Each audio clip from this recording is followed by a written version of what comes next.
Bonjour et bienvenue parmi les Digital Doers, le podcast de ceux qui font le e-commerce. Aujourd'hui, nous allons parler fashion et plus particulièrement de l'enjeu de distribution des marques en 2020.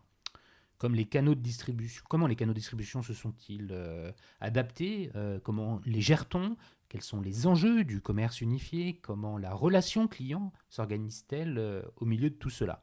Autant de questions que nous allons aborder avec Jonathan Trépeau, le DG de la compagnie Marco Polo, qui a été une société qui a été créée par Xavier Marie, le fondateur de Maison du Monde. Ce groupe de mode français haut de gamme réunit des marques que vous connaissez certainement, comme Éric Bompard, Polka, Bonton, Le Petit Souk, ou encore les marques de chaussures du groupe Roturo. Donc bonjour Jonathan, avant d'entrer dans le détail de ces sujets fashion, et avant de te demander de te présenter, je vais remercier Édouard Marguin qui nous a mis en relation et c'est grâce à lui qu'aujourd'hui on peut enregistrer cet épisode. Donc merci Édouard. Donc Jonathan, est-ce que tu peux te présenter en quelques mots ? Bonjour Cyril. Donc Jonathan Trépeau, j'ai 34 ans. Je suis d'abord diplômé d'HEC en 2008, spécialisation en marketing et distribution. Et donc moi je suis un pur retailer. Ouais. J'ai d'abord commencé le retail dans la pierre, dans l'immobilier. Mais c'est étonnant parce que c'est vrai qu'en fait, tu as commencé chez Unibail. Unibail, tout le monde ne connaît peut-être pas le nom, mais tout le monde connaît leurs produits puisque ce sont des centres commerciaux qui sont assez connus. C'est la gestion des centres commerciaux, comme par exemple... Les Quatre Temps, le Forum des Halles, La Part-Dieu à Lyon. Vélizy 2 aussi. Vélizy 2, Parly 2, ouais. Rosny 2. Ouais. Donc généralement ce qu'on appelle les jumbo, les plus gros centres commerciaux en France, qui ont les plus beaux assortiments de marques, qui a fusionné avec Westfield récemment, qui est le très grand opérateur. Il y a un changement opérateur. de nom d'ailleurs. À ce sujet-là, il y a un petit changement de nom qui s'opère. Il y a ont... Westfield qui vient apparaître un peu partout. Ils ont opéré un rebranding qui a fait un petit peu de bruit, où ils ont mis désormais Westfield sur leurs centres commerciaux, sachant que Westfield est une très belle marque de centres commerciaux plutôt anglo-saxonne, pour former un des plus gros groupes d'immobilier commercial dans le monde. Qu'est-ce qui t'a attiré en fait ? Parce que c'est pas... tu t'es spécialisé dans le marketing et le retail, donc tu as un profil plutôt commercial, on l'a compris. Unibail, on comprend bien les enjeux liés au retail, puisque c'est des hubs dans lesquels une multitude de marques va venir s'installer. Mais pourquoi cette façon d'aborder le retail qui est peut-être finalement pas si classique que ça ? Il faut se projeter dans un monde qui était quand même très différent. 2008, quand on était dans le retail, il y avait 3 mots d'ordre pour réussir. C'était emplacement, emplacement, emplacement. Ce qui nous fait un petit peu sourire aujourd'hui, vu les mutations qui se sont opérées. Mais à l'époque, c'était peut-être le meilleur moyen d'entrer dans cette industrie-là. Et en tout cas, c'est celui que j'ai choisi. En me disant qu'en maîtrisant la science de l'emplacement, je pouvais développer une expertise à forte valeur ajoutée dans ce secteur-là. Donc j'ai choisi le champion de l'emplacement.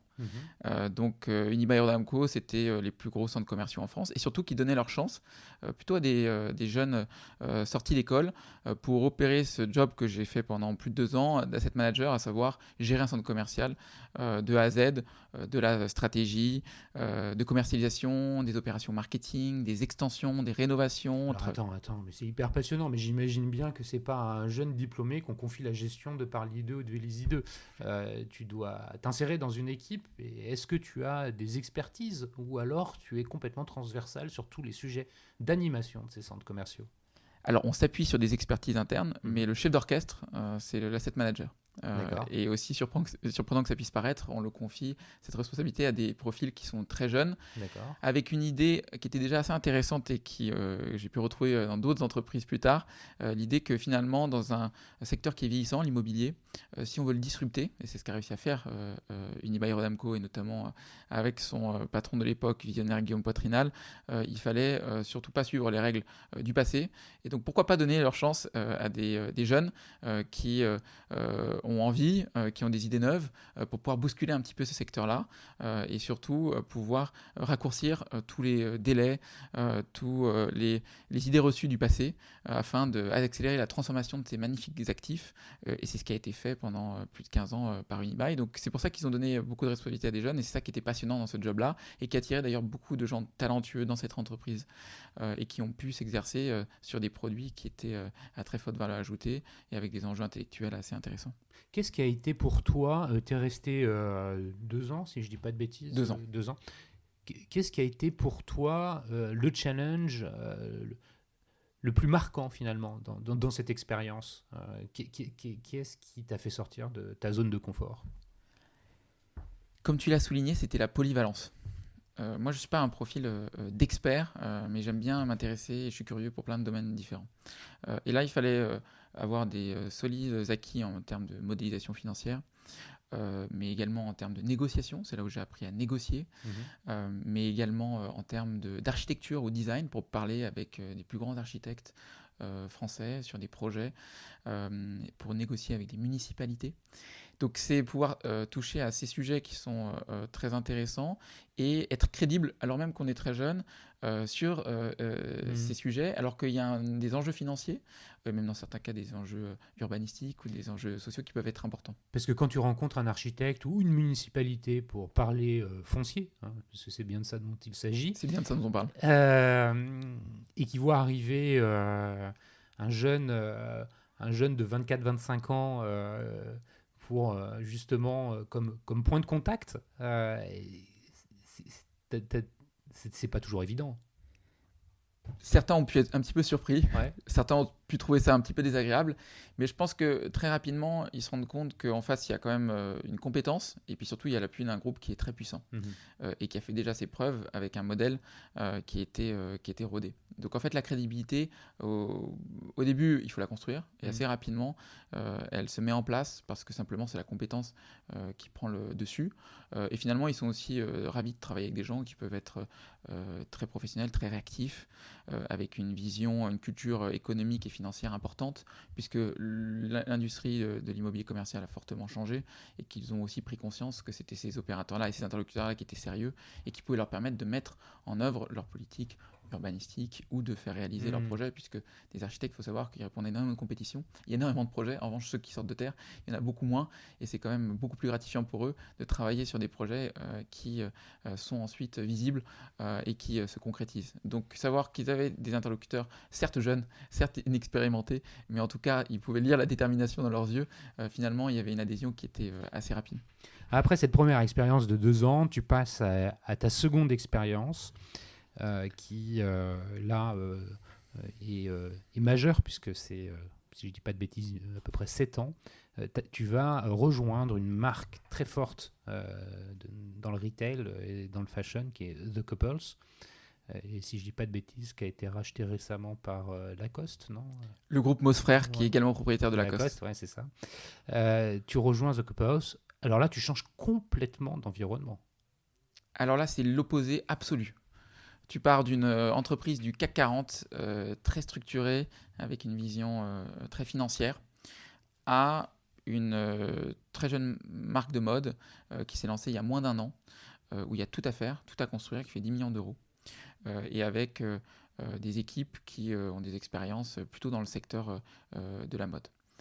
Qu'est-ce qui fait, avant que tu rentres dans le détail de ce que tu vas faire concrètement pour The Couples, qu'est-ce qui a fait la bascule? Qu'est-ce qui t'a fait partir d'Unibail pour arriver dans cette entreprise qui est à plein de titres complètement différente? Comme je te l'avais dit, moi, ma passion de départ, c'était le retail et le commerce. Et au bout de 2 ans chez Unibail, j'ai senti que j'avais appris énormément de choses, mais que j'avais en fait des velléités à passer de l'autre côté, de la barrière et de la table de négociation, côté plutôt marque et retailer.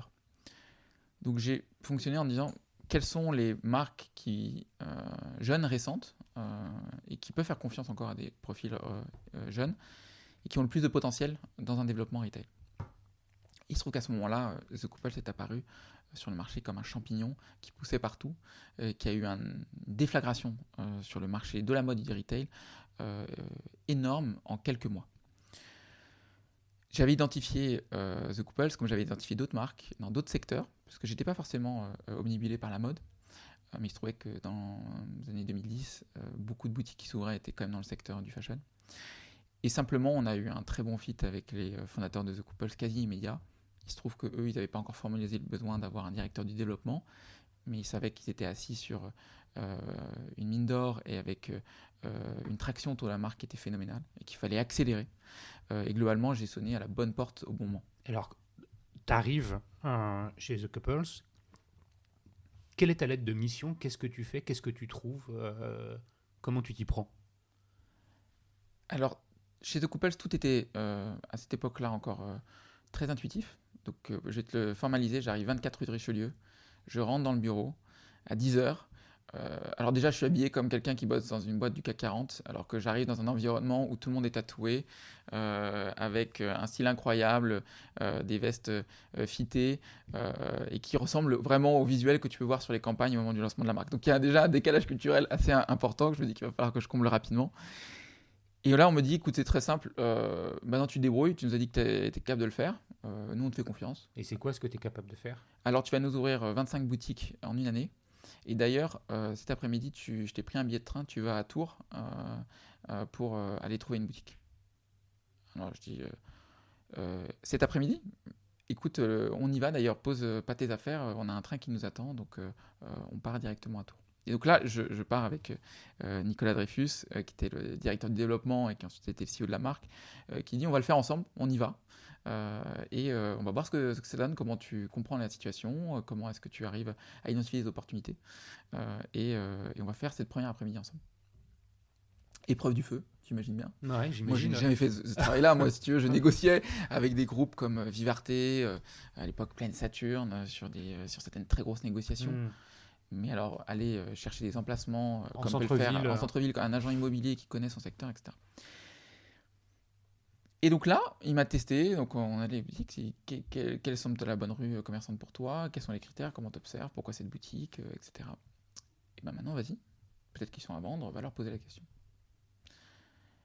Donc tu rentres dans la première boutique, bien évidemment, le propriétaire de la boutique, il n'est pas là, tu tombes sur une vendeuse qui te demande ce que tu veux, pourquoi est-ce que tu poses des questions, la boutique n'est pas à vendre, il n'y a aucune boutique à vendre quand tu interroges les commerçants.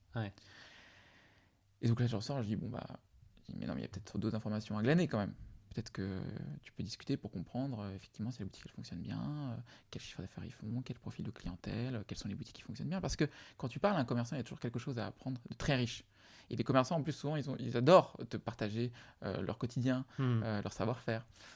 Et donc, de fil en aiguille, comme ça, et puis en allant poser des questions, assez naïvement, en allant rencontrer des gens, tu trouves des opportunités par toi-même. Et des opportunités plus vite, plus intéressantes que si tu étais passé par un agent immobilier. Et en fait, cette épreuve du feu, qui m'a tout de suite confronté à la réalité de ce que j'allais devoir faire, donc traverser la France de long en large pour découvrir, évaluer le potentiel, trouver des opportunités et pouvoir ouvrir très vite. Ça m'a permis, en plus de 5 ans, d'ouvrir 105 boutiques et plus de 70 en France, et donc la moitié j'ai ouvert en direct, c'est-à-dire sans passer par des agents immobiliers. Ce qui m'a même permis d'ouvrir très vite, dans des emplacements incroyables, et souvent avec des conditions financières qui étaient plus avantageuses que si je l'avais fait. C'est intéressant ça, donc, parce qu'il y a effectivement, il y a le foncier, on voit bien le lien avec, même si c'est un peu tiré par les cheveux, avec ton passé chez Unibail, là il y a toujours une dimension foncière à pouvoir trouver un pas de porte. Comment ça se met après en place? Vous avez une sorte de playbook à dérouler pour savoir comment on va designer la boutique, comment on va faire l'achalandage, comment on va recruter les personnes, les profils des vendeurs. Comment ça se passe après? Tu as parfaitement identifié le challenge. The Couples, on parle d'hypercroissance. Ouais. Donc, comment accompagner l'hypercroissance sur des choses qui sont très empiriques, c'est-à-dire ouvrir des boutiques, recruter des équipes, aménager un magasin. Et c'est là où effectivement on a dû mettre en place une méthodologie assez bien huilée et de recruter des gens talentueux pour aussi permettre d'accompagner cette croissance-là et qui étaient capables de suivre ce rythme qui était assez frénétique. Donc on a commencé effectivement à documenter un certain nombre de choses, mais après on a fonctionné de manière assez empirique, c'est-à-dire que on a sur chaque nouvelle boutique, on a testé des nouveaux éléments de concept jusqu'à arrêter quelque chose, et avec cette exigence d'aller vite et de beaucoup rationaliser, puisque quand tu vas vite, tu vas travailler avec des gens qui sont capables de t'accompagner. Il ne faut pas que tu réinventes la roue à chaque fois, et donc il faut que tu puisses déployer. Donc effectivement, on a mis en place ce playbook. Ensuite, on a commencé à mettre en place aussi des supports, parce que quand tu recrutes des équipes assez rapidement, il faut les imprégner dans la marque, il faut les former. Donc tu commences à mettre des guides d'accueil, tu commences à mettre des guides de procédure en place pour gérer ces équipes-là, accompagner les jeunes équipes. Ce que nous, on faisait des paris, c'est beaucoup de paris sur des gens jeunes qui étaient ambitieux, qui avaient une vision assez nouvelle de cette activité-là. C'était pas par franchise que vous ouvriez, c'était en propre? Comment c'était? The Couples, on a mis en place un modèle entièrement verticalisé, donc complètement en propre. On a eu historiquement au tout début un partenaire dans l'ouest de la France qui nous a ouvert en affiliation, ce qui peut d'ailleurs avoir beaucoup d'intérêt, pas simplement le fait d'économiser du capex et de l'investissement, mais aussi parce que quand vous travaillez avec un professionnel qui avait en l'occurrence 20 autres boutiques avec d'autres marques, il vous fait énormément de retours d'expérience sur la façon dont vous travaillez, la qualité de vos produits, sur le concept. C'est un apprentissage. C'est un apprentissage accéléré en travaillant avec des professionnels qui sont souvent des gens très compétents et qui, quand ils connaissent bien leur zone d'échalandise, quand ils encadrent bien leurs équipes, sont souvent d'ailleurs plus performants que les marques en succursale, parce qu'ils ont ce réseau, parce qu'ils gardent ce sens commerçant, parce qu'ils travaillent leur fichier client. Et surtout nous qui nous apportaient énormément de retours d'expérience et qui pouvaient aussi nous benchmarker, puisqu'ils travaillaient aussi avec certaines marques concurrentes dont ils opéraient des boutiques en affiliation. Donc c'était un très bon étalonnage. The Couples, avant qu'on aille plus loin, tu décrirais la marque comment? C'est pour la situer par rapport à toutes les autres marques concurrentes. Tu parles des concurrents, mais finalement The Couples, c'est quoi son identité? Comment on la définit, cette marque? The Couples a été la première marque de tailoring hommes et femmes accessible. C'est né où? C'est né à Savile-Row. Les fondateurs de The Couples allaient se tailler leurs costumes dans la rue des Tailleurs à Londres et se faisaient des costumes sur mesure. Et quand ils revenaient, ils vivaient entre Toulouse et Paris, on leur disait mais vous avez un style incroyable, comment est-ce que vous faites? Et là ils se sont dit peut-être quelque chose à faire, on va démocratiser le costume sur mesure, fité à l'anglaise, pour le rendre accessible en termes de prix. Donc c'est parti de là. Et donc c'est vrai qu'après il y a une image qui a été développée, qui était l'image d'ailleurs des fondateurs, avec une influence assez rock. Donc l'idée c'était de mixer le côté tailoring avec l'esprit rock anglais et toute la culture musicale et également stylistique qui allait derrière. Donc globalement tu mélanges le Prince de Galles avec le cuir. Ça a été le fondement, c'est pour ça que l'image a été assez rock et qui à cette époque-là correspondait vraiment à l'esprit du temps et qui d'ailleurs a été rendu à la fois sur le costume fité, cette culture rock par Eddie Slimane qui l'a fait chez Dior et ensuite qui l'a fait chez Saint-Laurent. Et The Couples a réussi à démocratiser ça et finalement pouvait habiller aussi bien des banquiers, des avocats ou des présentateurs télé. Michel Drucker est habillé en The Couples, Denisot est habillé en The Couples et en même temps ça pouvait habiller des gens qui étaient travailler dans le milieu de la nuit. Donc tu pouvais aller au bureau et tu pouvais sortir le soir avec une même garde-robe. Et en fait, c'était une marque qui a vendu le plus de costumes hommes et de tailleurs pour femmes pendant les 10 dernières années. C'est une sorte d'ovni? C'était un ovni complet. Complet. Sorti de nulle part et qui a créé un segment de marché. Donc ce segment, il se crée, ce réseau de magasins se développe. Qu'en est-il du digital là-dedans? Ce qui est assez remarquable dans la vision des fondateurs de The Couples, c'est que dès le premier jour, ils ont ouvert un site e-commerce. Il faut imaginer, 2008, ils lancent la marque, ils lancent un site e-commerce le même jour. Et ils préparent les colis depuis le siège. Et je me souviens, c'est un des fondateurs, Raphaël Elisha, qui participait à la préparation des colis parce qu'il supervisait la partie communication e-commerce. Donc en fait, on peut presque dire que c'était une marque digitale native. Et d'ailleurs, un des premiers succès, c'est qu'ils avaient un blog en parallèle qu'ils avaient confié à ce qu'on appelait les blogueurs à l'époque et qui écrivaient des articles avec un style journalistique autour de la marque. Donc ça veut dire qu'en parallèle du développement très physique du réseau de magasins, il y a un développement digital avec ce canal de distribution qui est à part entière, qui a une vocation... alors il a une vocation à vivre indépendant. Est-ce qu'il y a déjà des passerelles qui existent entre le monde physique et le monde digital? À cette époque-là, il n'y a aucune passerelle. La première passerelle qui a été créée, ça a été le click and collect, et qui est arrivé 2 ans plus tard. À savoir, vous pouvez commander en 2010 ligne. 2010. Mais c'est déjà tôt, non? C'est déjà tôt. mais de manière le click and collect 1.0, c'est-à-dire tu commandes en ligne et tu te fais livrer en magasin, mais ton colis il est expédié depuis l'entrepôt qui l'expédie en magasin plutôt que Un l'expédier point à relais, domicile. quoi. Exactement. Mais qui avait d'énormes avantages, puisque comme déjà on avait un très beau réseau de magasins, donc il y avait toujours un magasin qui était proche d'une adresse finalement d'un de nos clients. Et deuxièmement, quand tu travailles un produit aussi fité que The Couple, parce que je ne sais pas si tu te souviens à l'époque, mais le grand défi c'est comment tu rentres dans les produits. Euh, et donc à ce moment-là, tu te questionnes toujours sur la taille. Est-ce que ça va m'aller? Et donc les clients adoraient se faire livrer en boutique parce qu'ils pouvaient changer immédiatement la taille sur place. Oui, ça drive du monde en plus, ça peut faire des achats additionnels, Donc j'imagine. drive to store, de l'upsell, tu minimisais le taux de retour, Mhm. qui on le sait dans l'industrie de la mode est Donc, une c'est vraie que c'est problématique, important. et notamment sur la bottom line. Et donc c'était très vertueux. Et ça pourrait représenter, on est monté jusqu'à 20% des commandes qui se faisaient livrer en boutique, donc ce qui était assez majeur pour l'époque. Donc ça, c'est en 2010. En fait, tu trouves ça comme existant en 2010, quand tu arrives. Exactement. Et qu'est-ce que tu as été amené à travailler sur le digital, à développer les choses? Tu es resté 7 ans. En 7 ans, le canal de distribution digitale, il a forcément évolué. Comment ça s'est passé? Pour être complètement transparent avec toi, je ne me suis pas du tout occupé du digital et très peu soucié du digital pendant les 3 à 4 premières années. On était tellement occupé, en premier lieu d'abord sur le retail. Ensuite, on m'a demandé de lancer l'activité wholesale, donc travailler avec des partenaires, notamment pour le développement grand export.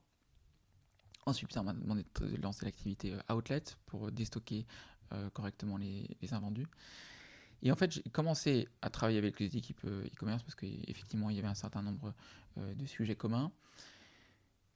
Mais ça s'est fait un peu de manière fortuite, à savoir qu'à l'époque, il y avait une directrice e-commerce qui est partie en congé maternité et elle a décidé de ne pas revenir. Et à ce moment-là, il fallait la remplacer. Et donc moi, comme j'occupais de pas mal de sujets de croissance, sujets de recrutement, on a commencé à me demander est-ce que tu peux faire passer des entretiens pour recruter un nouveau directeur e-commerce. Donc je commençais à faire des entretiens et en fait je trouve personne qui a le profil, à la fois pour travailler dans l'environnement de The Couple qui était quand même assez exigeant, qui avait l'agilité et qui avait la vision pour accompagner la marque. Et donc à ce moment-là, je suis arrivé à une conclusion très simple, je leur ai dit, mais moi tous les sujets de croissance, c'est moi qui les ai pris avec une certaine réussite. Je trouve que la problématique e-commerce elle est passionnante, je pense qu'on a un potentiel qui est énorme, ça m'intéresserait de m'en occuper. Donc on m'a dit, tu veux t'en occuper? Vas-y, prends. Vas-y. C'est ça l'avantage quand tu travailles sur des entreprises de taille moyenne, c'est qu'en réalité, il y a toujours des nouveaux projets et que les personnes qui ont envie de prendre ces projets, on leur donne souvent l'opportunité de le faire. Donc tu prends le e-commerce. Rapidement, c'est quoi les gros chantiers que tu mets en œuvre? Alors d'abord, on avait un souci qui était, je pense, un souci d'exécution et d'équipe. Pour te la faire simple, chaque fois qu'on faisait une opération commerciale, le site plantait. Mais il pouvait planter pendant 3-4 heures. Ok. Donc on a eu un sujet sur les instances techniques, sur les équipes techniques, sur les procédures, les montées en charge avant chaque opération commerciale, avoir une vraie stratégie commerciale, que ce soit sur l'assortiment des produits, le visual merchandising, le suivi des KPI d'un point de vue logistique, de livraison. Donc en fait, on a commencé par mettre en place une certaine excellence opérationnelle avec une certaine façon de travailler qui nous garantissait déjà de pouvoir, quand les clients nous tendaient de l'argent, on pouvait le prendre et puis généralement de s'assurer qu'ils pouvaient être contents. Donc on a mis ça en place. Ensuite, on avait justement des vrais sujets sur la partie, sur les services omnicanaux. À l'époque, on ne disait pas commerce unifié, on disait omnicanal. Et donc là, on se rendait compte qu'on avait plein de problématiques sur des sujets de rupture, parce que les magasins étaient mal achalandés, parce qu'il manquait une pièce, etc. Donc essayer de commencer à trouver des solutions pour que tout le flux ou tout le potentiel qui venait du digital, que ce soit par exemple des livraisons en click and collect, ou que ce soit la possibilité de donner aux équipes de vente de pouvoir commander des produits qui étaient sur le site, même s'ils étaient en rupture dans le magasin. Donc on a commencé à mettre en place avec des POS mobiles en boutique. On a commencé à développer ces services-là, à les tester et ensuite à les développer. Ça, c'est sur la partie e-commerce. On avait des très gros chantiers en parallèle. On avait des chantiers sur la partie CRM et la partie service client.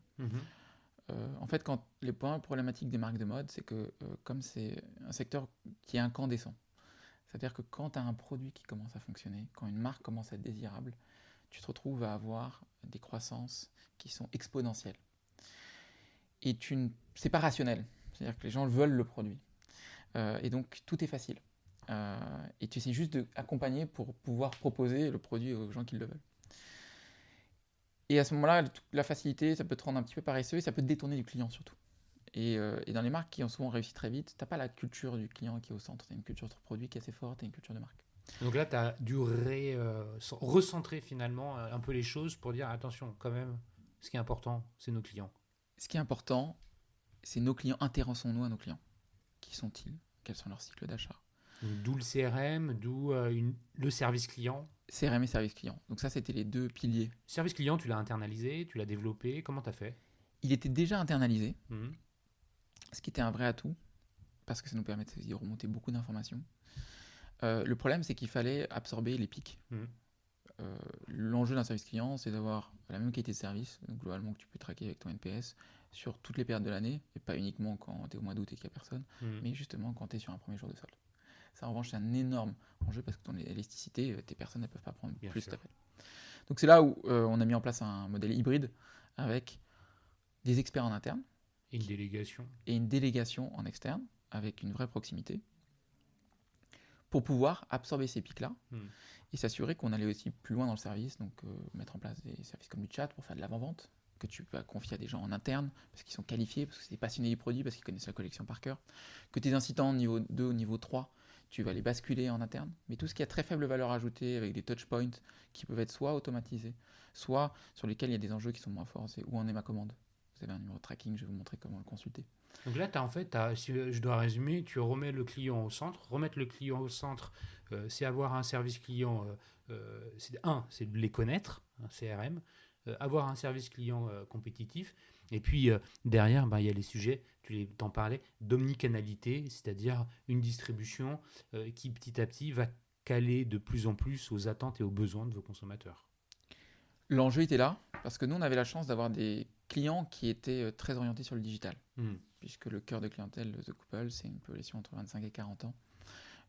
Oui, très à l'aise avec très à l'aise, très sujets. fortement équipé des smartphones et très rapidement qui a voulu commander online. Ok, vas-y, fini. Donc effectivement, on a remis ce client au centre et on a commencé à remettre des procédures pour pouvoir que ce ne soit pas une croissance qui se fasse au détriment du client, mais que ce soit bien une croissance qui se fasse au service du client et qui va générer de la fidélité. Et c'est comme ça que The Couples, en termes de e-commerce, était relativement avancé à l'époque. Ouais. Ça faisait 12% du chiffre d'affaires, on est arrivé jusqu'à 30 millions d'euros online, ce qui faisait que tu avais déjà une... Et là, on était principalement sur le marché domestique en France. On était à plus de 60% sur le marché domestique, mais entre-temps, on a lancé le e-commerce au UK, le e-commerce sur tous les principaux marchés européens, on était présent. On a lancé le e-commerce aux US avec un vrai succès, on faisait plus de 3 millions d'euros après un an. Et donc là, avec d'autres défis, d'autres projets de complexité, tu dois rebrancher à d'autres entrepôts, tu dois t'adapter à des... toi qui as une vraie expérience sur le cross-border. Je vois bien de quoi tu parles. Et donc, et puis, comment on le faisait The Couple, on l'a fait de manière internalisée. Pour apprendre plus vite, pour essayer de le faire de manière différenciante et ensuite pouvoir capitaliser parce qu'il y a une volonté d'investissement. Mais il se trouve que c'est vrai qu'à ce moment-là, moi, ça a commencé à me mettre ce premier pas dans le e-commerce et le digital et ça a été quelque chose d'assez addictif. Et là, tu es en train de me dire que tu as voulu continuer et finalement peut-être accélérer. Merci pour la transition parce que finalement, en 2017, tu quittes The Couples et tu prends un autre défi. Qui va faire la passerelle entre The Couples et puis la compagnie Marco Polo. Et ce nouveau défi, il s'appelle Zalando.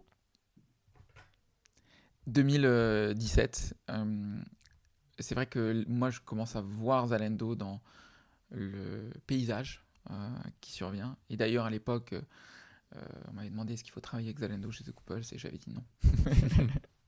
Tu vois comme quoi on peut avoir différentes visions, mais finalement The Couple a travaillé avec Zalando par la suite. Et surtout, j'ai l'impression que le e-commerce c'est une révolution majeure qui est en train de se passer. Je vois des opérateurs comme Zalando qui sont en train de prendre tout le marché. Quand je dis prendre tout le marché, c'était en termes de trafic, en termes d'expérience client, avec des marques qui étaient extrêmement démunies. Et même si The Couple c'est une marque qui était plutôt orientée digitale et qui était assez volontaire sur le sujet, avec des ressources limitées et une vraie difficulté à prendre le train en marche. Et donc je me suis dit, à ce moment-là, cette révolution, elle est en train d'opérer, elle va modifier complètement l'écosystème. finalement, moi, c'est un sujet qui m'intéresse beaucoup. C'est très analytique et je trouve que c'est très gratifiant intellectuellement parce que tu peux commencer à réfléchir avec des chiffres, tu peux commencer à prendre des décisions éclairées. Il n'y a pas de limite à la connaissance, il n'y a pas de limite dans la croissance. Attends, il faut préciser, tu prends la direction de la France hein, pour Zalando, c'est bien ça. Ta lettre de mission, c'est quoi? C'est d'accélérer la croissance de Zalando en France, c'est d'optimiser des process, c'est quoi? Alors Zalando en 2017, sur la France, ça marche pas exactement comme ils veulent. À savoir que Zalando, à cette époque-là, ça fait déjà plus de 3,5 milliards, ça a une croissance de plus de 25% par an, mais sur 15 pays différents. Et la France, c'est un pays sur lequel il patine un peu. Pourquoi? Parce que la croissance n'est pas forcément au rendez-vous et qu'il y a beaucoup de discount. Et donc, ils sont à la recherche d'un profil pour pouvoir faire ce turnaround sur ce marché-là. Parce qu'en parallèle, c'est le 3e plus gros marché de mode en Europe. Et c'est là où ils avaient toute pénétration. Derrière le UK et l'Allemagne, c'est ça? Derrière UK et l'Allemagne. Et là où ils avaient la plus faible pénétration. Donc quand tu as vocation à être le plus leader européen, il faut que c'est une opportunité de croissance qui est phénoménale. Mais jusqu'à présent, ils ont eu un peu de mal. Et donc ils cherchent un profil différent. Et d'ailleurs, pour la petite anecdote, quand ils avaient mandaté le chasseur de tête, ils avaient demandé un consultant en stratégie. D'accord. Il faut savoir que le top 20 de Zalando, ce sont tous des consultants en stratégie, BCG, McKinsey. Et là, c'est un copain qui est consultant en stratégie qui me partage l'offre et qui dit au chasseur, je dis pas consultant en stratégie, mais je pense que c'est le meilleur profil que vous pouvez trouver sur le marché français si vous avez besoin d'un expert du marché français sur la mode. Finalement, le process se passe. Finalement, ils disent on peut faire une exception, ça nous intéresse. Tu as une vision du marché. Et peut-être que c'est sur un marché qui a l'air différent. En tout cas, nous, on n'a pas encore forcément trouvé la solution. Peut-être que c'est avec un profil différent qu'on va peut-être réussir. Et donc, c'est comme ça que la rencontre se fait. Et donc là, toi, ta lettre de mission, c'est vraiment de dire, bon, vas-y, explique-nous comment on doit adresser le marché de façon différente pour retrouver de la croissance qu'on a par ailleurs dans d'autres pays. C'est ça un peu le... Exactement. Quand tu es DG d'un marché pour une plateforme européenne comme Zalando, ton enjeu, c'est de localiser la proposition de valeur et la stratégie globale de la plateforme pour devenir leader et permettre d'atteindre des niveaux de croissance et de chiffre d'affaires qui permettent de rentabiliser ton activité. La difficulté sur le marché français qu'il y avait, c'était que la mode, c'est un marché en France qui a été drivé par l'outlet.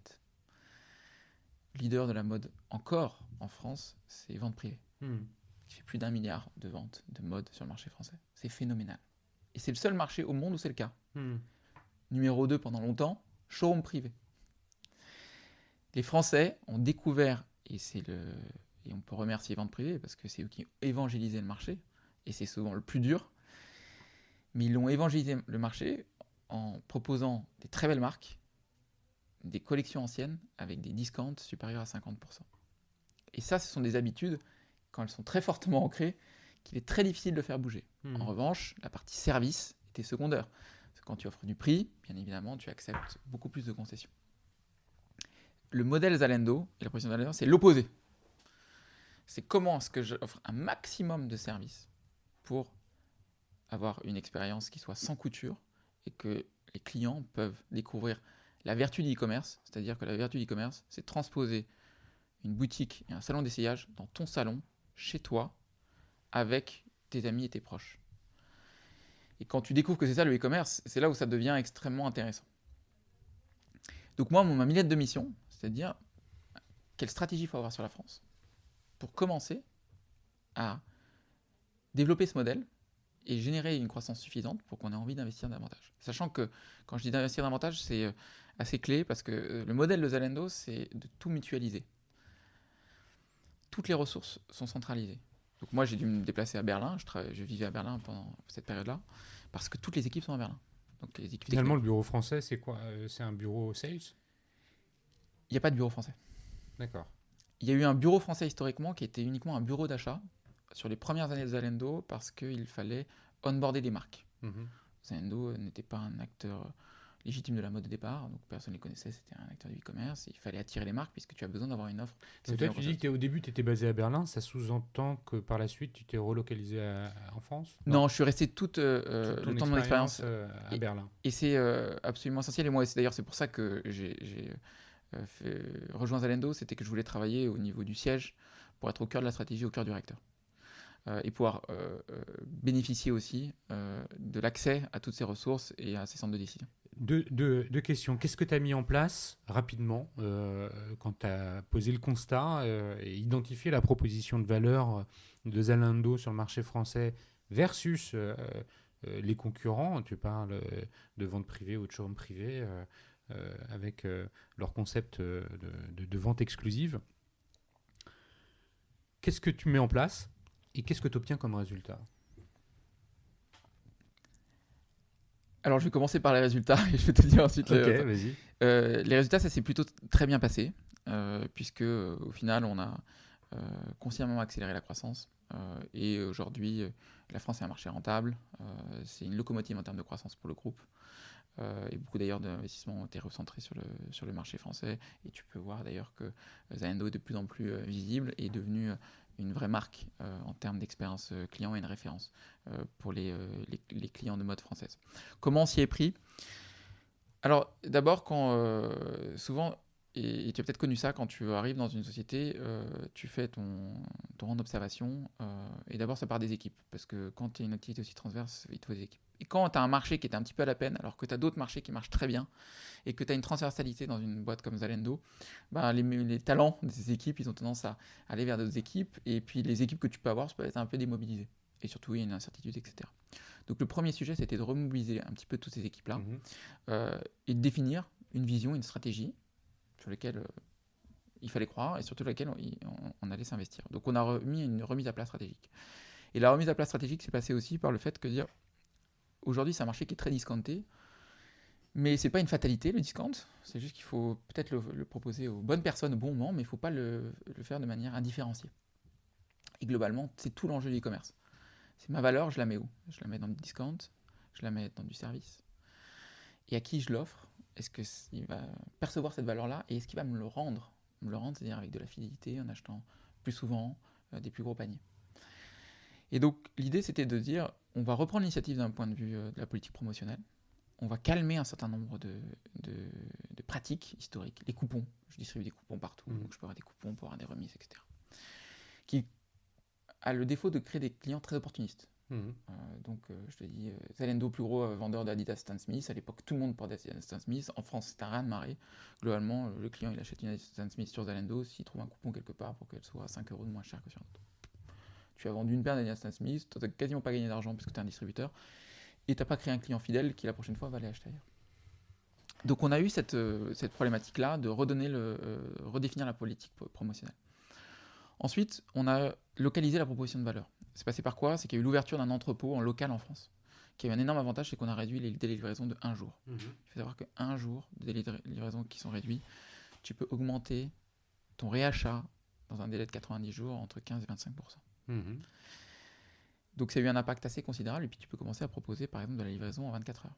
Oui, parce que c'est aussi une tendance du marché qu'on a observé, le raccourcissement des délais, le same-day delivery qui rentre dans les habitudes de consommation des acheteurs. Donc, Exactement. Et tout l'enjeu, c'est comment tu offres un service aussi premium à un prix qui soit rationnel ou potentiellement gratuitement. Et ce qu'on a réussi à faire avec Zalando en offrant de la livraison en 24 heures en point relais gratuitement. Et là, tu commences à avoir une proposition de valeur qui commence à se différencier.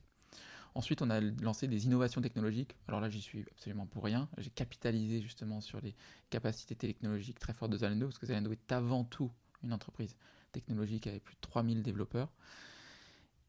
À ce moment-là, ils ont lancé un produit de paiement qui s'appelait « Essayez d'abord, payer après ».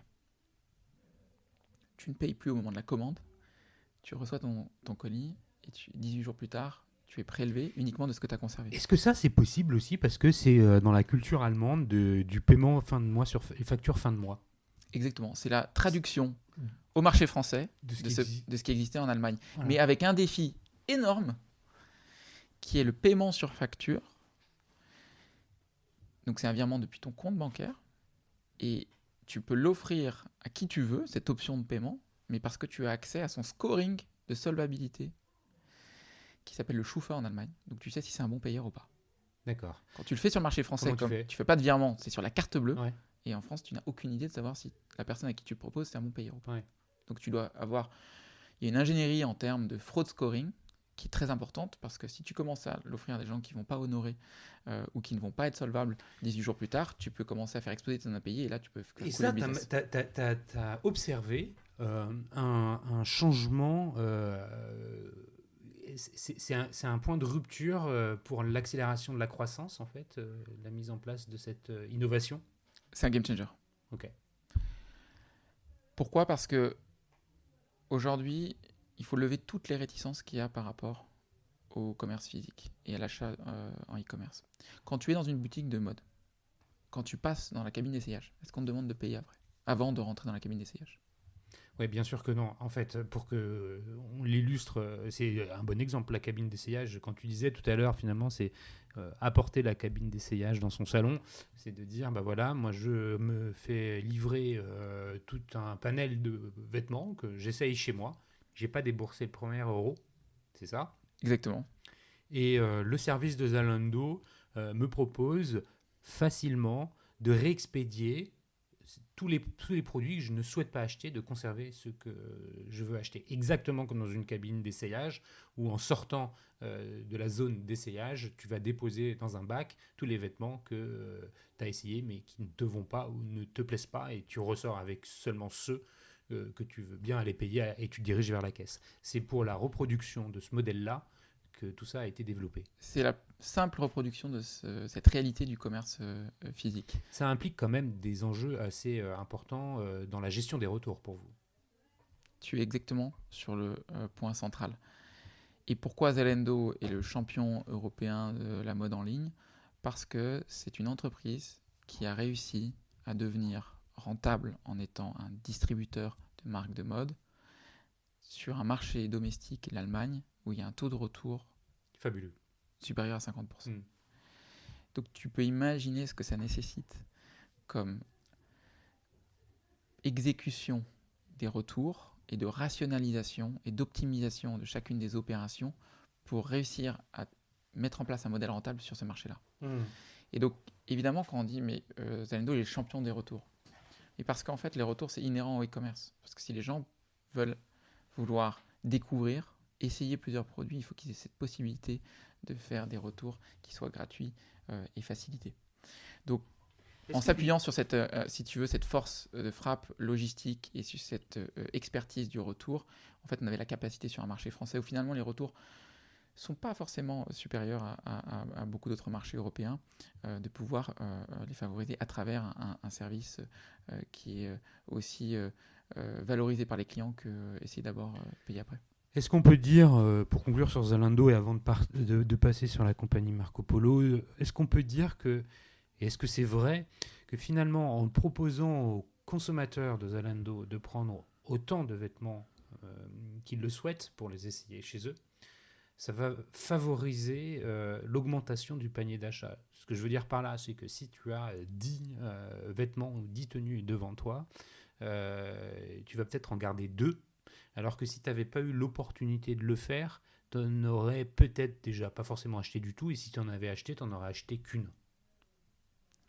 Et tout l'enjeu du modèle économique, il réside là-dessus. C'est ça.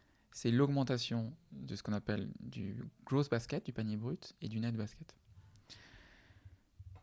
L'objectif, c'est de faire augmenter le panier pour que finalement ce que le client va garder permette de rentabiliser le service que tu lui as offert.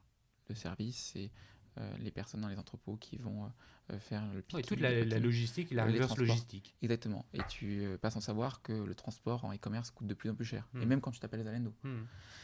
Parce qu'aujourd'hui, il y a de plus en plus de colis, parce qu'il y a des ressources qui sont limitées et qu'il y a une pression très forte sur les prix.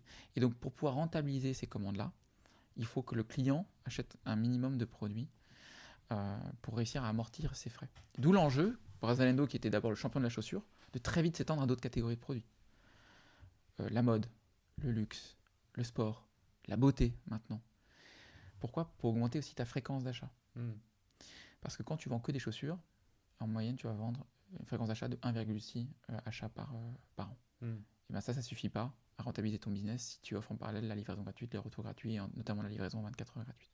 Hyper clair, merci. Donc en 2019, début 2019, si je me trompe pas, tu fais un nouveau changement pour rejoindre la compagnie Marco Polo.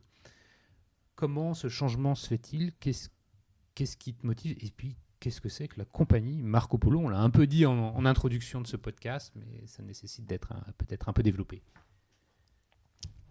Début 2018, je rencontre par une connaissance commune Xavier Marie, donc qui lui en fait sortait de son aventure assez extraordinaire chez Maison du Monde et qui avait commencé à faire des acquisitions dans le secteur de la mode. Donc il avait acheté déjà plusieurs marques, dont Bonton en premier. Et commençait à se constituer ce groupe de mode français. Donc c'est vrai que moi j'avais m'étais spécialisé sur le e-commerce et le digital, mais j'avais cet historique dans le secteur de la mode premium, qui m'a toujours intéressé et que j'ai continué à suivre. Et à ce moment-là, je me dis, ça commence à être intéressant ce qui se passe. Et au moment où on se rencontre, il me dit, je suis en train de finaliser une nouvelle acquisition qui est Éric Bompard, et qui est la plus grosse marque du groupe. Et à ce moment-là, le groupe commençait à avoir une taille qui devenait intéressante, et surtout on partageait une vision commune sur les enjeux de transformation des marques, les enjeux de RSE, sur le capital que représentaient ces marques et le potentiel qu'on pouvait en faire ressortir. Et donc à ce moment-là, on a sympathisé et on s'est dit c'est l'occasion de pouvoir travailler ensemble. Et moi, ça m'intéressait beaucoup de travailler avec un entrepreneur qui avait un tel historique, et puis quelqu'un de passionné, et puis qui avait surtout envie de se réinvestir et de mettre des moyens financiers pour pouvoir redévelopper ses marques. Et donc c'est comme ça qu'en fait je me suis retrouvé à devenir le directeur général de la compagnie Marco Polo et qu'on a mis en place cette vision entrepreneur au service des plus belles marques françaises. C'est intéressant parce qu'en fait, vous n'êtes pas que des financiers, vous êtes des financiers entrepreneurs. Raconte-nous un peu comment s'organise finalement cette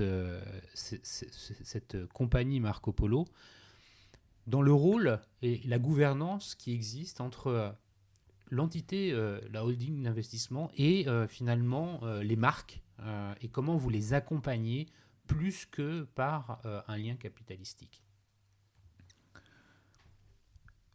En France aujourd'hui, tu as des très belles marques de mode, petites, moyennes, qui font face aux défis actuels du marché de la mode et du marché du retail, avec des mutations qui sont très importantes. On a pu se rendre compte que beaucoup de ces marques de mode, comme déjà j'avais pu m'en rendre compte précédemment chez The Couples, étaient un petit peu démunies face à ces nouveaux enjeux. Et qu'elles allaient nécessiter des compétences qui n'existaient pas forcément au sein de ces structures-là. Qui plus est, dans un marché qui est compliqué, tu dois te concentrer sur le tableau de bord et le guidon, et tu dois continuer à pédaler très fort pour ce qu'on appelle le run, faire tourner le business. Et en même temps, tu dois opérer des projets assez majeurs de transformation. Et quand tu es un dirigeant d'une marque, faire les deux en même temps, c'est très compliqué. Parce que quand tu concentres 80% du temps pour faire tourner la boutique, il ne reste plus que 20% pour t'intéresser à la stratégie, au business plan, et à penser le produit de demain, à penser le modèle de demain, et à opérer des projets qui sont très intenses en termes de transformation. Et ces 20%-là, ils ne sont pas suffisants. En tout cas, ils ne sont pas suffisants pour pouvoir avoir des résultats et mener une roadmap de transformation suffisante. C'est ta proposition de valeur en tant que DG de Marco Polo, finalement, c'est de porter du support aux marques pour leur dire, vous avez que 20%, moi je vais vous rajouter 20%. C'est un peu ça ? Tu l'as très bien résumé, on est enabler. Donc on est là pour leur apporter cette vision, des expertises, qui sont des expertises internes, on est des experts. C'est pour ça que la première chose que j'ai fait, j'ai mis en place une Digital Factory avec des experts qui viennent plutôt du monde pure player ou chez des retailers assez expérimentés, qui vont être sur cette partie projet et qui vont pouvoir piloter cette transformation afin de soulager les dirigeants de marque de sujets sur lesquels soit ils n'ont pas assez de temps pour s'en occuper, soit ils n'ont pas l'expertise, et qui sont très contents d'avoir ce support-là. Mais on se positionne toujours comme un support, du coaching. On peut intervenir de manière opérationnelle s'il y a un besoin ou s'il y a une demande. Mais ce sont toujours les dirigeants de marque qui restent aux manettes, parce qu'ils sont maîtres de leur PNL, parce que c'est eux qui ont la vision de la marque, parce que c'est eux qui vont l'exécuter auprès du client, c'est eux qui vont faire les arbitrages. Donc nous, on est là simplement pour leur apporter des solutions, pour les guider, pour répondre à leurs questions et faciliter leur vie. Je vais prendre un exemple concret qui me vient en tête avec une marque comme Éric Bompard. Éric Bompard, c'est une vieille marque qui avait l'habitude jusqu'à très peu d'avoir une communication très classique, normée, qui s'inscrivait dans une continuité. Et puis cette année, on a vu un changement radical puisque on a vu... je ne sais pas si les auditeurs s'en souviennent, mais des affiches qui étaient très différentes, avec une histoire différente, qui était racontée au travers de ces visuels. Comment ce changement, qui fait partie d'une transformation globale, j'imagine, et on va revenir sur le digital, mais comment ce changement s'est organisé entre la compagnie Marco Polo et la marque Éric Bompard? Éric Bompard, c'est, je dirais pas une marque iconique, qui fait partie du patrimoine français. Et c'est pour ça qu'on a investi dans cette marque-là, et qui a un capital qui est tout à fait extraordinaire et un savoir-faire assez incomparable. En réalité, sur le sujet de la communication, ils se sont beaucoup cherchés. C'est pour ça, d'ailleurs, tu le vois dans des marques, chaque année, le thème de communication va changer.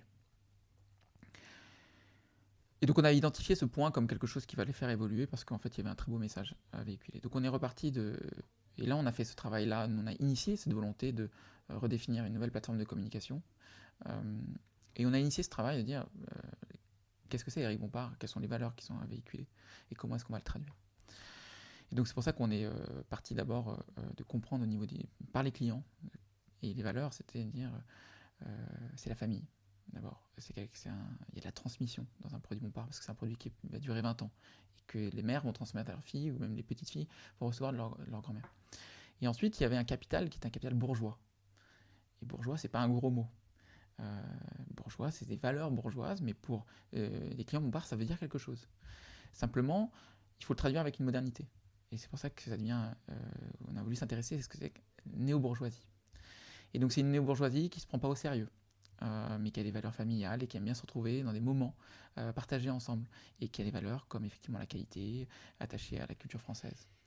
Et donc c'est avec ça qu'on est parti et on s'est ensuite entouré, on a interrogé des agences de communication. Donc là, c'est un travail de co-construction entre vous et Eric, la marque Éric Bompard. Là, on a travaillé ensemble. Ouais. Donc on a initié ce projet-là et après on a piloté avec les équipes Bompard, les équipes communication, les équipes direction générale. Est-ce que vous avez noté des résultats tangibles de ce changement? Parce que Éric Bompard, arrête-moi si je me trompe, mais les fêtes de fin d'année, c'est quand même la période la plus dense probablement pour les produits qu'ils représentent, qui sont donc des produits plutôt divers et puis qu'on va offrir puisque c'est plutôt du premium. Donc Noël, j'imagine que c'est la période. C'est pour ça que vous communiquez avant de façon forte. Est-ce que vous avez noté des résultats, des changements dans les ventes avec cette communication? Comme tu l'as dit, c'est un business qui est assez particulier parce qu'il a une dimension saisonnière.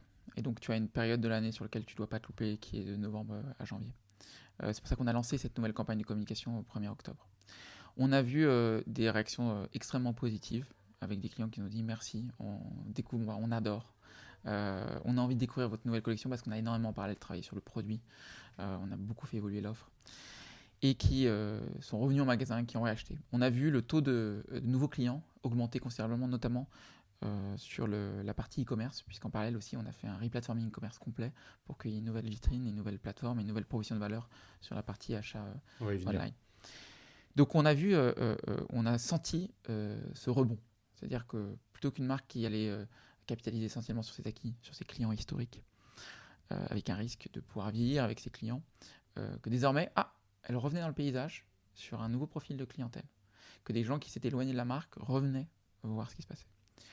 Donc, au niveau des résultats, c'est maintenant ongoing, donc on va faire le bilan à la fin de la saison, et surtout on est au début du process parce qu'il y a beaucoup de choses à faire évoluer, il y a encore beaucoup de travail, mais on sent que ce rebond, il est là. Donc le travail qui a été amorcé, il a payé. Après, je vais être complètement transparent avec toi, Cyril, des événements qui sont exogènes, qui se sont passées au mois de décembre et encore début janvier ne sont pas favorables au retail et au commerce de la mode. Non, mais c'est vrai. Et, tout le retail a souffert de ces événements-là. Revenons et continuons en fait. Je ne sais pas si tu veux continuer avec l'exemple d'Éric Bompard. On peut parler des autres marques. Il y en a un portefeuille, un bon portefeuille, Freelance, No Name, enfin Polka. À toi de me dire comment illustrer les propos. Mais aujourd'hui, on est vraiment dans une problématique des marques avec le commerce unifié. C'est un mot que tu as lâché. Une expérience sans couture. Pouvoir facilement commencer son acte d'achat en ligne, le finir en magasin, et réciproquement peut-être, avoir des possibilités de livraison multiples, partir du magasin avec une partie des achats, et se faire livrer une autre. Enfin, c'est ça aujourd'hui le commerce unifié. Comment vous abordez ces enjeux-là avec toujours au centre le client, parce que c'est le client qui drive finalement les décisions que vous allez prendre. On fonctionne toujours de la même façon. C'est-à-dire qu'on part du client, des besoins du client, qu'on essaie de formaliser. On réunit ces besoins pour l'ensemble des marques et on essaie de comprendre s'il y a un besoin qui est partagé. En l'occurrence, les besoins en termes de commerce unifié, ils sont les mêmes pour l'ensemble des marques, et pour la majorité des marques et des retailers. Ensuite, on essaye de énormément rationaliser l'exercice pour comprendre, dire tous ces services n'ont pas la même importance, tous ces services n'ont pas la même valeur, tous ces services n'ont pas la même complexité. Et donc, notre méthodologie, c'est toujours commencer par cette expression de besoin, qui est extrêmement bien documentée, et après de pouvoir consulter, une fois qu'on s'est fait cette conviction sur quels vont être les outils dont on a besoin, quels vont être les services qui vont être prioritaires, dans quel calendrier on va vouloir les exécuter, de consulter les experts sur le marché, pour dire est-ce que vous avez une solution à nous apporter par rapport à ce besoin-là. Est-ce que cette solution peut s'inscrire dans notre calendrier? Est-ce qu'elle peut s'inscrire dans nos exigences économiques? C'est ce qu'on a fait sur le commerce unifié. Il faut savoir qu'il y avait une dette qui était assez importante parce que le commerce unifié, on ne parle pas d'innovation, c'est pas un futur. Non. Le commerce unifié, c'est aujourd'hui. Les clients n'ont plus aucune tolérance par rapport à ces points de rupture. Donc il y avait un vrai retard, puisque aujourd'hui il y avait assez peu de services qui étaient mis en place. Certaines marques comme Bonton pouvaient déjà faire de la livraison en magasin, pouvaient faire de la réservation. Mais assez peu de choses étaient mises en place. Donc là, on a tout mis en commun. On s'est rendu compte qu'il y avait ce besoin-là. Comme à chaque fois, on a choisi une solution technologique là, qui s'appelle par exemple un OMS, Order Management System, qui nous permet de pouvoir mieux comprendre d'où est-ce qu'on doit prendre la marchandise quand il y a une commande qui se fait en VAD. Comment est-ce qu'elle doit être orchestrée cette commande-là, comment elle doit être traitée au niveau du magasin, des supports pour aider nos équipes de vente de traiter ces demandes, que ce soit pour expédier depuis la boutique, que ce soit pour réceptionner un colis depuis l'entrepôt, que ce soit de traiter un retour d'un client qui va le faire en boutique. On a sélectionné ce partenaire-là et maintenant on va le déployer. Le déployer, on fait un POC, donc Proof of Concept, d'abord sur une marque, c'est généralement celle qui a le plus besoin, soit d'un point de vue stratégique, soit qui a des ressources qui sont capables de prendre le projet, qui a une validité particulière. On va tester le modèle. Donc là, tu as des ressources internes chez Marco Polo qui sont détachées pour aller accompagner la marque. Comment ça fonctionne? C'est la Digital Factory qui va prendre le sujet, avec là en l'occurrence notre responsable transformation digitale, qui va piloter le projet de A à Z et qui va le faire conjointement avec les équipes des marques pour formaliser le besoin, pour l'inscrire dans leur calendrier, leur roadmap de leur propre activité, valider les aspects budgétaires, calendaires, faire le cadrage technique pour s'assurer qu'on n'a rien oublié, parce qu'on veut faire des choses simples, mais il ne faut jamais nier la complexité, c'est tout l'enjeu. Et ensuite, une fois que le projet sera livré, une fois que les services seront en fonctionnement, dans ce cas-là, l'opération et l'exécution se fera directement au niveau des marques et sera entièrement déléguée. Et là, tu déploies sur une autre marque le même process, la même techno? Le même process, les mêmes services, mais après, dans un cadencement qui peut être différent.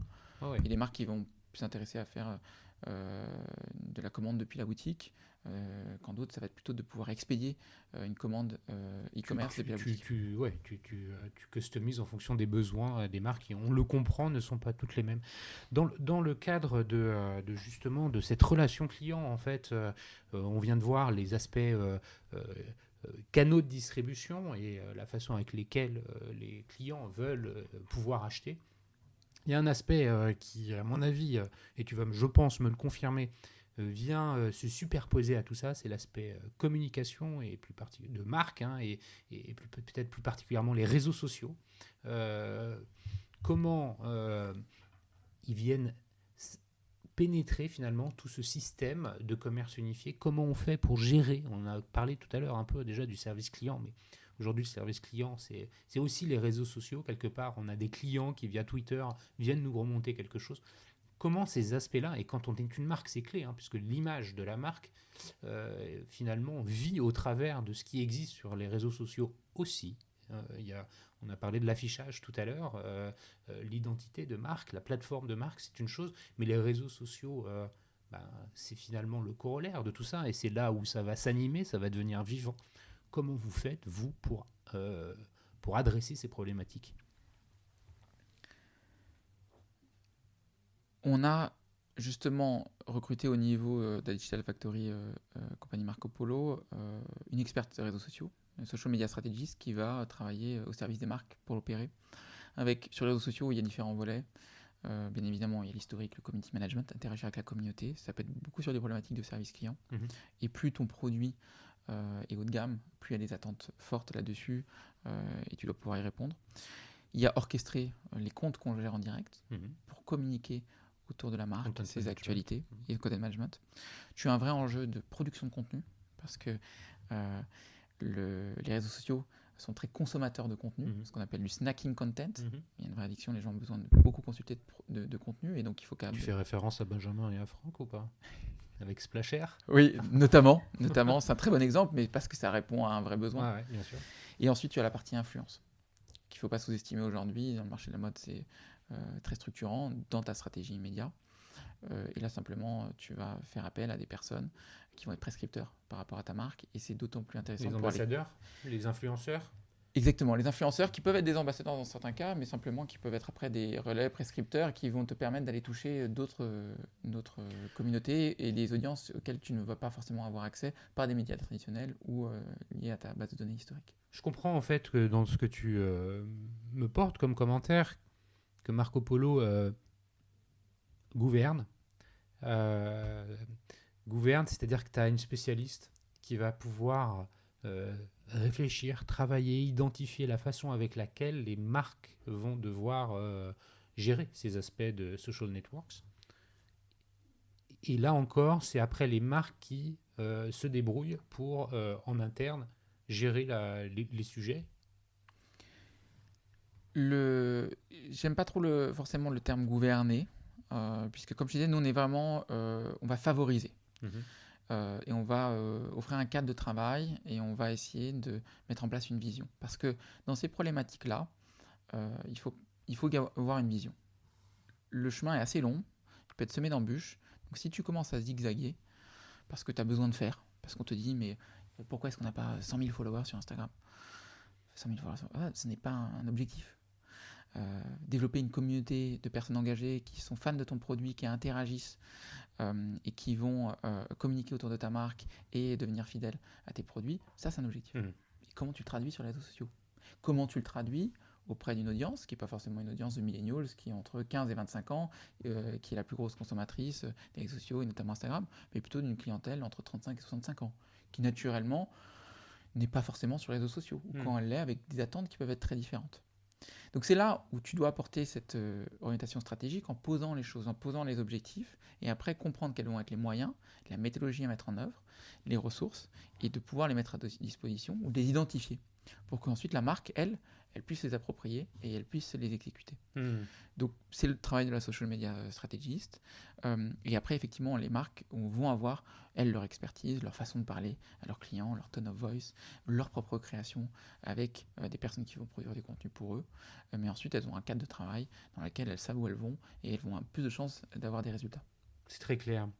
Tu as commencé dans ta prise de parole pour décrire la compagnie Marco Polo, tu as commencé à évoquer quelques termes.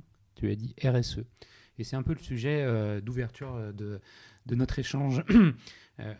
Aujourd'hui, faire du commerce, les consommateurs attendent que ce soit compatible avec des notions de transition écologique, de développement durable et de RSE. Comment, chez Marco Polo, ces enjeux d'entreprise, qui sont aussi des enjeux de société, sont travaillés, réfléchis et abordés?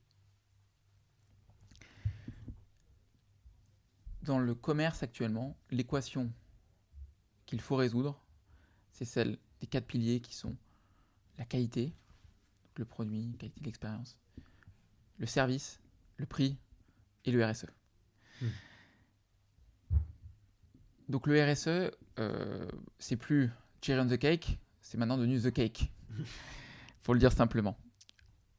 La chance que l'on a eue, c'est que ce n'est pas simplement une opportunité ou une orientation stratégique, c'est que c'est une conviction personnelle. Et notamment celle de Xavier Marie, qui est quelqu'un qui a s'est beaucoup impliqué dans la cause environnementale de manière générale. Et du coup, ça faisait partie de sa lecture dans ses investissements.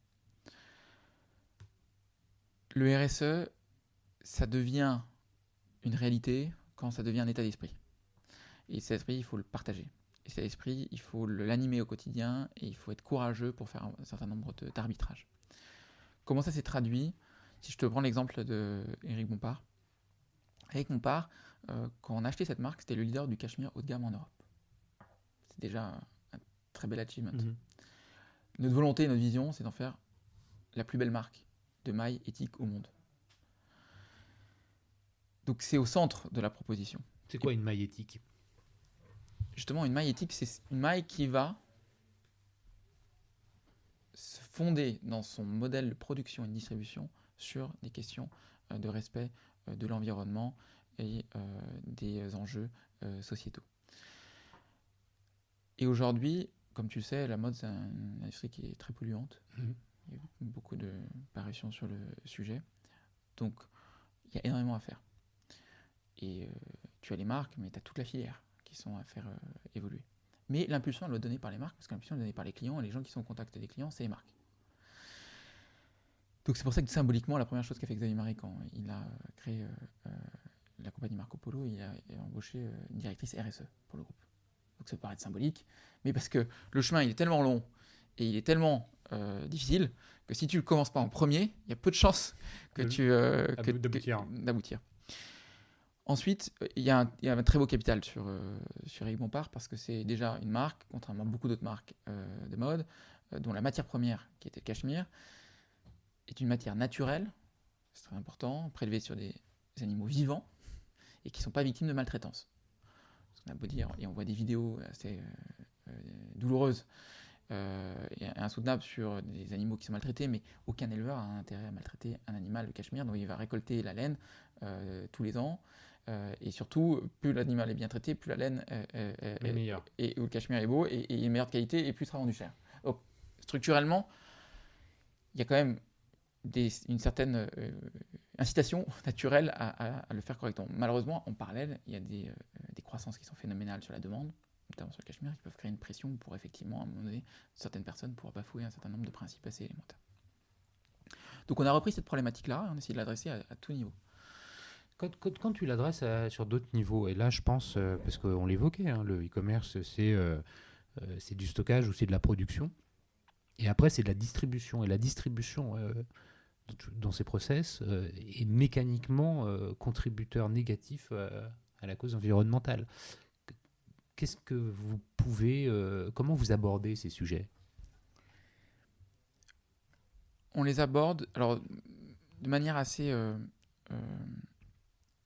stratégique, avec un certain nombre de directions, et après de manière très opérationnelle. À chaque fois qu'il y a des arbitrages qui se présentent. Je te donne un exemple. On a refait toute la proposition de valeur en matière de livraison et de retour sur Éric Bompard. La question s'est posée, quelle stratégie de pricing, quel service de livraison on offre, etc. Déjà, quand tu offres une boîte, déjà tu t'assures que la boîte elle puisse être réutilisée pour faire un retour. D'accord ? Avec des matériaux qui soient recyclables entièrement à 100%. La couleur, elle va être la couleur d'un matériau recyclable, mais c'est pas grave. Ensuite, quand tu vas te poser la question de la livraison, qu'est-ce qui coûte écologiquement, qui est le plus coûteux? Le dernier kilomètre. Quand tu massifies les choses, il y a un effet au moins il est amorti sur un nombre de commandes qui est important. Comment je minimise le dernier kilomètre? Je minimise le dernier kilomètre en évitant le dernier kilomètre. Donc je vais peut-être inciter les gens à aller venir retirer dans un relais colis. En France, on a la chance d'avoir un réseau de relais colis qui est tout à fait extraordinaire. On est le seul pays au monde à avoir une puissance de réseau de relais colis de cette nature-là. Et les Français adorent. Et donc là, tu peux coupler le fait que, et nous on faisait cette étude-là chez Zalendo en termes de NPS, les clients qui sont allés retirer un colis en relais colis ont un NPS supérieur à ceux qui le sont fait livrer à domicile. Ok. Pour une raison très simple, c'est que déjà le colis, quand ils veulent le récupérer, il est là. Alors qu'au domicile, dans plus de 50% des cas, la première tentative de livraison ne marche pas. Et en même temps, tu minimises ton impact écologique. Comment? Parce que tu vas faire une incitation financière. La livraison en relais colis, elle va être gratuite. Est-ce que c'est aussi dire au client, voilà, c'est plus cher si tu te le fais livrer chez toi, c'est moins cher, comme tu viens de l'expliquer en choisissant le relais colis. C'est aussi de lui dire, et là c'est green, là c'est moins green. À terme, ça se passera par le fait de le communiquer. D'accord. Et tu vois, si je projette un petit peu le trait, et on y avait beaucoup réfléchi, notamment autour de la stratégie de plateforme chez Zalando, en disant en fait, il y a beaucoup de flux qui sont absurdes. Et aujourd'hui, l'important, c'est pas de savoir où est le stock, où est le client, mais c'est que n'importe quel stock puisse être accessible auprès de n'importe quel client. Et au centre, il y a une plateforme, et en l'occurrence, avec une volonté que ce soit Zalando. Et tu pouvais dire, bah écoute, si c'est un commerçant indépendant qui a une boutique à Nice, et que le client achète un produit, et que ce produit se trouve dans cette boutique à Nice, pourquoi est-ce que ça partirait pas de la boutique de Nice et ça irait en vélo jusqu'au client? Ça coûterait moins cher, ça irait plus vite, et l'impact environnemental serait bien inférieur. Encore faut-il le rendre possible. Et donc à terme, ça va être là-dessus qu'il va falloir travailler. Avec un premier critère, je pense que le critère écologique ne doit jamais être le premier critère. Parce que ça ne peut pas être la lame de fond. Parce que les clients vont d'abord penser à leur satisfaction, à ce qui leur rend service. Donc il doit y avoir un critère de qu'est-ce qui est pratique, par quel moyen tu offres le plus de services. Mais de leur donner la transparence sur quel est l'impact écologique. Et en disant, là vous pouvez choisir ce produit-là ou ce mode de livraison, et là vous allez minimiser votre impact écologique de tant de pourcents. Et en offrant cette transparence-là, là tu vas faire bouger les lignes, et en tout cas, et notamment sur la nouvelle génération qui est de plus en plus sensible à cette problématique-là, tu vas avoir des déplacements très importants. Et tu vas solutionner les choses en disant, bah oui, si le stock est chez un commerçant indépendant ou chez une boutique qui est à proximité, il doit partir de là. Il doit partir depuis l'entrepôt qui est situé en Allemagne ou à côté de Roissy-Charles de Gaulle. Tu disais, et pour conclure sur notre entretien, il y avait Xavier Marie avait décidé finalement d'embaucher quasiment en premier une personne responsable du RSE. Cette personne-là, aujourd'hui, elle passe du temps chez les marques pour aller prendre son bâton de pèlerin et expliquer ces enjeux-là, ou alors il y a déjà cette éducation qui a été faite. Comment on en est en interne dans la perception des enjeux RSE? La prise de conscience, elle était préexistante.